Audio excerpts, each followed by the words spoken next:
અમદાવાદ ભાજપ નેતાઓ જીત માટે ભદ્રકાળી મંદિર પહોંચ્યા। શહેર પ્રમુખ પ્રેરક શાહે નગરદેવીના આશીર્વાદ લીધા। ભાજપના તમામ ઉમેદવારોની જીત માટે પ્રાર્થના કરી। નગરદેવીના આશીર્વાદ લેવાની સાથે જનતાના દ્વારે જઈશું। મક્તમપુરામાં આપના નિવેદન મુદ્દે પ્રેરક શાહે પ્રતિક્રિયા આપી અને કહ્યું, આમ આદમી પાર્ટીએ વર્ગ વિગ્રહનો પ્રયાસ કર્યો છે। જનતા વિવાદિત વાતો ક્યારેય નહીં સાખે।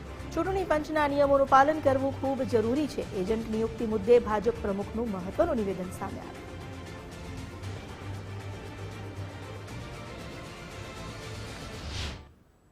જે રીતે અમદાવાદ શહેરનો વણથંભ્યો વિકાસ થયો છે અને વિકાસને નવી ઊંચાઈએ પહોંચાડ્યો છે, ત્યારે એ વિકાસ યાત્રા સતત આગળ વધતી રહે।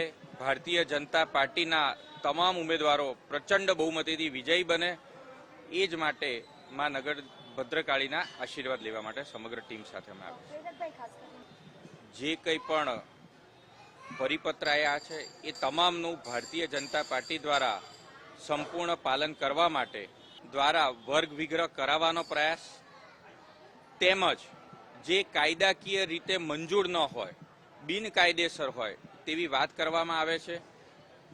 આ પ્રકારની વાતોને અમદાવાદ શહેરની જનતા ક્યારેય સાંખી નહીં લે। કોઈ આલિયા માલિયા જમાલિયા કોઈ પણ આવી વાત કરશે તો તેને અમદાવાદ શહેરની જનતા જડબાતોડ જવાબ એ મત દ્વારા આપશે।